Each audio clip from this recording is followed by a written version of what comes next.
자, 이번 코너는 더 증시 라이브 오후장 맞춤 전략. 네, 알파경제 김종효 이사 나와 있습니다. 어서 오세요. 안녕하십니까. 오늘은 정보가 유출이 됐습니다. 네이버 하려고 했는데 앞에서 다 해버렸네. 네이버 특집이 돼버렸습니다. 2시간 동안. 네이버가 왜 이렇게 주목을 받을까? 단순히 AI, 뭐 써버리는 AI 이건 노출된 거고 뭐 그 담당자가 어디 출신이다 이것만은 아닌 것 같아요. 스테이블 코인도 분명히 연관성이 있잖아요. 저는 개인적으로는 네이버 뱅크? 인터넷 뱅크? 인터넷 뱅크가 좀 연관성이 되려나? 네이버는 뭐 사실 찾아보려면은 통신 사업자로도 볼 수 있죠. 접목을. 뭐 스페이스X나 뭐 원웹이나 이렇게 들어와서 국내 파트너를 잡아야 되는데 6G 있잖아요. 우리 또 김정일 기사 많이 얘기하는. 여기 네이버도 분명히 연관성이 있고 지금 뭔지를 모르겠는데 김정일 기사는 지금 어떻게 파악하세요? 그러니까 지금 정부 쪽에서 AI 육성을 하겠다고 했고, 근데 이 AI 육성이라고 하는 게 소버린 AI를 얘기하고 있지만 우리가 뭐 글로벌한 LLM 모델을 가져가겠다. 이거는 솔직히 쉽지 않잖아요. 네. 이미 선점하고 있는 뭐 두 업체가 워낙 강하기도 하고, 거기다가 이제 메타도 각성해서 20조 투자해서 최근에 AI 업체 하나 인수했잖아요. 네. 기존에 인수했던 금액의 몇 배 금액을 AI 회사에 베팅을 했다. 즉 지금 라마를 갖고 있는 그 라마의 LMM 모델이 나쁘진 않지만 AI 정책적으로 실패에 가까운 메타도 지금 CEO가 직접 나서서 각성을 해서 20조의 돈을 투자를 해서 하나의 회사를 인수를 했다라는 것을 주목해 볼 필요가 있는 거죠. 그러면 네이버도 생각해 보시면 지금 다시 은둔의 실력자가 된 김범수와는 달리 네. 이해진 GIO 의장이 전면에 나서서 최수현 대표가 있지만 지금 여러 가지 상황들을 진두지휘하고 있고 우리나라에서 지금 유일하게 그나마 일본과 대만을 장악하고 있는 라인이라고 하는 플랫폼을 가진 기업. 네. 그러면 AI라고 하는 건 뭐 여러 가지 정의가 있고 여러 가지 어려운 얘기들이 있지만 가장 쉬운 얘기로 정리를 하면 여러 가지 데이터 학습을 통해서 패턴을 빨리 판단하는 거거든요. 근데 이 패턴이라고 하는 게 정말 널리 적용할 수 있는 겁니다. 말씀하셨던 뭐 통신 쪽도 그렇죠. 그 다음에 이 스테이블 코인을 포함한 다양한 결제 시스템 뭐 이런 것들도 결국엔 다 패턴이거든요. 네네. 근데 이런 패턴을 만들어내기 위한 소위 로 데이터를 누가 가장 많이 가지고 있는가?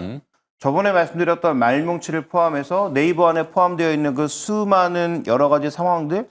그런데 네이버가 그동안 여러 가지 사업들에 적극적으로 뛰어드는 거 가장 주저하고 있었던 이유는 네. 정부의 규제 때문입니다. 네. 인터넷 은행 왜 안 했습니까? 정부 규제 때문에 안 한 거죠. 그러니까 이번에 반쪽짜리로 시작하긴 했습니다만 WTS 그 증권 결제 시스템 이것도 왜 반쪽짜리가 됐습니까? 이것도 결국은 정부 규제 때문에 반쪽짜리가 된 거거든요. 네. 그러니까 네이버는 정부 규제 때문에 그동안 하고 싶었던 여러 가지 플랫폼 사업들을 다 뒤로 밀어놨던 거였는데 지금 AI가 전면적으로 나서고 소버린 AI의 중심점이 네이버가 되는 순간 그러면 여러 가지 그동안 주저했던 사업들에 적극적으로 뛰어들 개연성은 열려 있는 거죠. 그러니까 아마 정부 규제가 다각도로 있는 인터넷 은행에 참여할 가능성은 낮다라고 보지만 방금 말씀하셨던 스테이블 코인의 법안 자체가 잘 확립된다면 이쪽으로는 들어올 가능성이 꽤 있다라고 봐야 되겠죠. 네. 그래서 오늘 뭐 지금 JP모건이 25만원에서 27만 원 뭐 목표가 올리고 이런 건 제가 보기엔 뭐 주가 상승의 의미는 아니라고 보여지고 좀 더 큰 그림에서 이런 것들이 작용을 하고 있고 거기에 이제 플러스 알파가 된 건 주가가 이렇게 빠르게 올라가면 필연적으로 뭐가 나타납니까? 당연히 공매도 청산이 굉장히 격하게 나타나고 있다. 이게 이제 쇼커버. 결합됐다고 봐야 되겠죠. 쇼커버성 매수도 좀 강할 수도 있다. 이렇게 보는군요. 그런데 네이버는 이제 통합의 어떤 검색이지만 이제 항상 정권들의 민감했던 거는 언론이 거기 결집되어 있고 그렇죠. 플랫폼처럼 그거를 바탕으로 이제 기사의 노출 그다음에 이 뭐라 그러죠? 이 데이터 저기 하는 거 여론조사 이런 것들 링크되는 것들 이런 것 때문에 항상 그 예민한 부분이 있잖아요. 그러면 결국에는 뭐 지금 우리가 얘기했던 산업적인 것들 중에 뭐 스테이블 코인이 됐건 아니면은 뭐 AI가 됐건 요걸 좀 분리를 해보려는 시도? 지금 뭐 인적 분할, 뭐 물적 분할 논란은 많은데 회사가 지금 카카오는 그래 막 쪼개져 있잖아요. 너무 쪼개서 문제죠. 너무 쪼개서 네. 문제지. 네이버도 조금 쪼개는 시도를 하지 않을까? 글쎄요, 뭐 그거는 뭐 이해진 GIO 의장이 어떤 생각을 가지고 있는지 모르겠으나 아마 내부적으로는 그런 논의는 아예 없는 것으로 보여집니다. 왜냐하면 제가 알고 있기로는 네. 네이버 파이낸셜이라든지 뭐 분리하려면 분리할 수 있는 회사는 수도 없이 많이 있었거든요. 근데 그걸 모두 다 분리를 못하게 만들고 소위 이제 사장들에게 카카오처럼 탈출할 수 있는 캐시아웃 할 수 있는 그런 조건들을 만들어 주지 않은 것도 그동안 이해진 GIO 의장의 의지였기 때문에 저는 뭐 그럴 가능성은 조금 낮지 않나. 정부가 뭐 의도적으로 그걸 의도하지 않는 이상 네. 쉽지 않다라고 판단하고 있고, 다만 이제 언급해 주셨던 대로 네이버가 소버린 AI의 정말로 주도적인 역할을 할 수 있을 것인가는 좀 더 검증이 필요합니다. 오늘 일단 뭐 카카오까지 다 딸려 올라가고 있는데 네. 상승을 지금 그 네이버가 주도하고 있기 때문에 이런 얘기들이 막 나타나고 있는 것이지만 당장 내일 또 급락할 수도 있거든요. 그래서 제가 보는 네이버의 핵심 포인트는 어쨌든 확률적으로 굉장히 높다라는 것. 그다음에 두 번째로 네이버가 그동안 여러 가지 이제 한계에 부딪히면서 사람들도 빠져나가고 그다음에 이 안에서 이제 개발자들의 어떤 위상들이 많이 떨어졌는데 최근에 이제 논란의 한 분이 돌아오면서 네. 그 기업 내로 논란의 한 분이 돌아오면서 그 네이버 안쪽에서는 엄청난 저항이 나타나고 있었거든요. 네. 그럼에도 불구하고 그분이 돌아오면서 개발자들은 어떤 생각을 하고 있냐면 저 양반이 돌아오니까 이제 다시 개발자들을 굉장히 우위로 만드는 그런 사태가 벌어지지 않을까. 그러니까 사람 뭐 인품이나 뭐 이런 것들은 뭐 그렇게 큰 평가를 받기는 어렵지만 그럼에도 불구하고 과거 이분이 있었을 때 개발자들이 모이고 개발자들이 막 수없이 개발하고 그래서 네이버 랩스가 다시 뭐 활성화되고 이런 것들이 나타나지 않을까라는 기대감이 있거든요. 근데 네이버 랩스에서 연구하는 게 어떤 것들이 있었을까? 네. 말씀하셨던 식스지도 있고요. 그렇죠. 그다음에 내부 지도를 자동으로 만드는 그런 것들도 있었고요. 그다음에 현대차와 협력하는 자율주행 모델도 있었고요. 이런 것들이 내부적으로 엄청나게 많이 논의되고 있던 네이버 랩스가 지금은 어느새 잊혀져 있다는 거죠. 그러면 우리가 여러 가지 조합들을 한번 모아보면 이해진 GIO 의장이 갑자기 등기사로 들어오면서 전면에 나섰고 어떻게 보면 최수현 대표는 뒤로 밀려났고 그다음에 현재 구간에서 하정우 과거 이제 센터장이 지금 수석으로 갔고 이런 여러 가지 조합들을 모아봤을 때 생각해 봐야 되는 것들은 저는 어떤 플랫폼 역할, 소버린 AI에 있어서 네이버 역할이 생각보다 커질 수 있다라는 것은 분명히 우리가 좀 지켜봐야 되는 이슈다. 이렇게 좀 볼 수가 있겠고요. 네. 또 하나 이제 가외 이슈이긴 합니다만 그 미국 대통령이랑은 못 만났는데 네. 일본 총리랑은 만나서 뭐 여러 가지 얘기를 나누고 오지 않았습니까? 우리 이재명 이재명 대통령이. 대통령이? 예.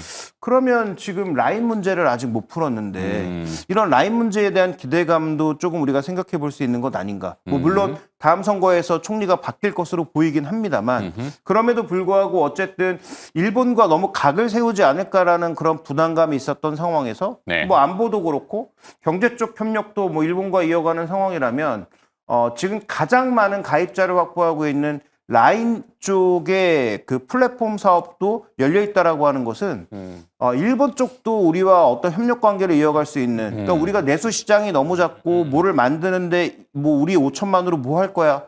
일본에 1억 2천이 붙으면 얘기는 달라지죠. 그러니까 뭐 어떤 그런 차원에서의 흐름도 한번 생각해 봐야 되지 않느냐. 네.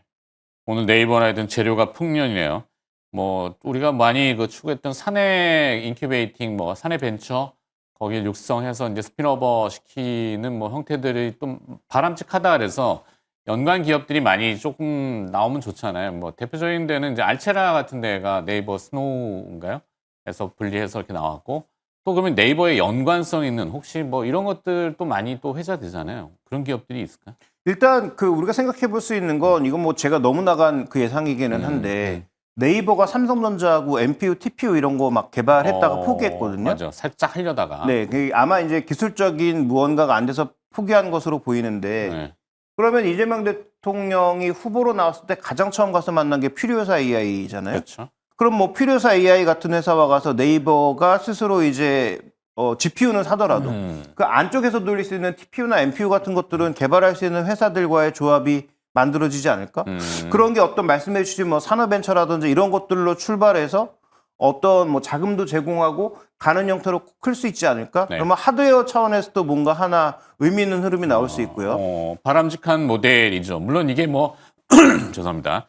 변방의 북소리처럼 막 북치고 장구치고 우리끼리 다 했는데 나중에 가보면 아무것도 없어. 뭐 이렇게 될 수도 있어요. 네, 그런데 공연물이. 이제 필요사 AI라고 하는 회사는 그 설계 능력이 어느 정도인지 뭐 제가 검증이 된. 예, 문과라 잘 모르긴 저도 하지만 어쨌든 메타가 인수를 타진했을 정도의 기술력을 가지고 있고 네. 실제로 제가 알기로는 확보한 물리적 데이터도 의미 있는 데이터를 확보하고 있는 것으로 알고 있기 때문에 그러면 그 인프라만 조금 갖춰주고 그 안에 이제 TPU 같은 것들이나 NPU 같은 것들의 확보에 있어서 네이버가 그동안 확보했던 여러 가지 기술적인 노력과 좀 결합을 한다면 의미 있는 흐름을 만들 수 있다라는 차원에서 그러니까 지금 하정우 수석이 갔기 때문에 네. 이런 것들을 좀 조합할 수 있는 여러 가지 그 조합의 고리들이 네이버를 중심으로 만들어 줄 수 있지 않겠느냐라는 기대감인 거고요. 네. 다만 그렇게 되면 카카오는 조금 김이 빠지기는 하죠. 지금 뭐 제가 얼마 전에 그 카카오페이 뭐 관계자도 만났는데 네. 뭐 본인도 왜 우리가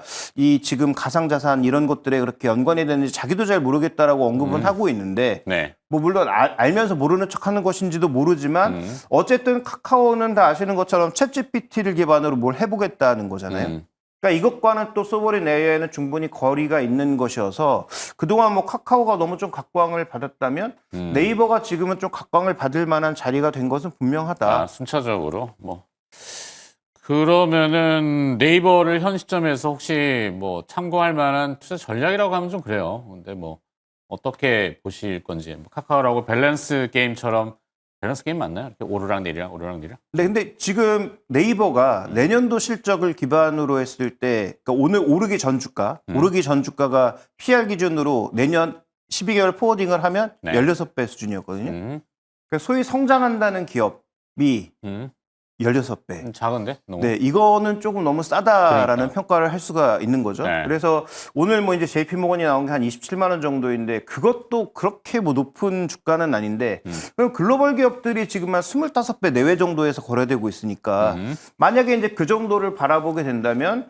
아까 이제 뭐 전문가가 제시했던 뭐 40만 원 정도까지는 안 되더라도 네. 충분히 지금보다는 높은 주가를 우리가 생각해 볼 수 있는 그 정도의 밸류에이션 정도는 우리가 한번 생각해 볼 수 있는 물론 뭐 절대 비교는 어렵겠지만 우리도 이제 여러 가지를 뭐 한다라고 해서 기대감이 쌓이면 항상 기대는 앞서가기 마련이니까 나중에 뭐 실제 결과물은 없다고 하더라도 밸류에이션 기준치를 내년도 16배에서 한 25배 뭐 좀 할인해서 한 22, 3배 정도까지 올릴 수 있는 그런 근거가 마련되는 것은 아닌지 좀 이렇게 봐야 될 것 같습니다. 근데 오늘 이렇게 보면은 약간 물리적인 하드웨어 뭐 반도체라고 치고 뭐 조선 해양 뭐 군수 또 뭐 이런 쪽은 조금 약간 조금 늘어지고 오히려 소프트한 것들에 대한 네이버를 필두로 해서 뭐 여러 가지 그 내용들이 있잖아요. 뭐 SI, NI 업체들 덕에 또 뭐 여러 가지 인터넷 업체들 들어보면 네, 최근에 뭐 삼성 SDS랑 어. LG CNS도 엄청 주가가 많이 급등했잖아요. 올랐어요. 네. 거기에 또 뭐 한국 컴퓨터, 뭐 이스트 소프트 눈에 보이는 것들이 막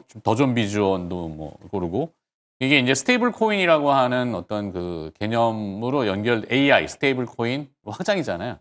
뭐 복합적인 거지만 네이버는 모두 다 해당이 되기 때문에 또 네, 그렇죠. 그래서 그걸 이제 산업별로 조합할 수 있는 게 중요한 건데 그 수석의 자리에 지금 네이버 사람이 가 있고 그럼 뭐 말씀하셨던 대로 뭐 소프트웨어 중에서도 제일 잘하는 회사 픽, 네. 그다음에 뭐 설계 회사도 제일 잘하는 회사 픽, 그다음에 뭐 HBM이나 이런 나머지도 제일 잘하는 회사를 픽해서 결국 정부의 역할은 뭡니까? 정부가 주도적으로 뭘 하는 게 아니고 이렇게 잘하는 회사, 잘하는 선수들을 잘 조합을 해서 뭐 하나 어떤 그림을 만들어 나가는 게 뭐 어떻게 보면 규제만 빨리빨리 허들만 치워줘도 뭐 그게 정부 역할 아니겠어요? 그렇죠. 그러니까 허들 치워주는데 교통 정리까지도 더 잘해주면 네. 그러면 그건 또 하나의 그림이 만들어질 수 있으니까 우리가 지금 너무 이제 긍정적인 얘기만 막 나가는 것 같기는 한데 네. 어쨌든 이제 그런 그림 속에서 오늘 네이버의 강세를 이해하시는 게 조금 좋지 않을까라고 보고 있고요. 네. 다만 뭐 단기적으로 보면 이렇게 또 너무 급등한 이후에는 또 반작용이 반드시 있을 수 있기 때문에 오늘 뭐 반드시 뭐 매수해야 되겠다 이런 관점보단 아 네이버가 뭔가 그동안 성장의 모델도 없고 뭐 판이 없었는데 새로운 운동장 하나가 좀 깔리는 것 아닌가. 네. 그러면 조정이 좀 나타나게 된다면 아 관심 한번 가져볼 만하다 정도로 보시는 게 전 좋을 것 같습니다. 알겠습니다. 딱 이렇게 솟아올랐기 때문에 나 여기 있어라는 존재감은 분명히 인정해줘야 된다. 네, 이 정도로. 더 증시 라이브 5장 디펜스 전략이었고요. 알파경제 김종혁 이사와 함께 네이버에 대해서 또 집중적으로 또 더 알아봤네요. 오늘 고맙습니다. 자, 시장이 강하죠. 강한 시장은 강한 시장대로의 인정을 해줘야 되지 않을까 싶긴 합니다. 뭐 증시격언에도 있지만 우리가 뭐 걱정만 앞선다고 될 일은 아닌 것 같고 편안하게 좀 보시고 기회는 항상 소녀처럼 와서 바람처럼 사라진다를 명심하시고 오늘 시장 대하시면 될 것 같습니다. 저는 내일 오전 10시에 다시 찾아뵙도록 하죠. 함께해 주셔서 고맙습니다.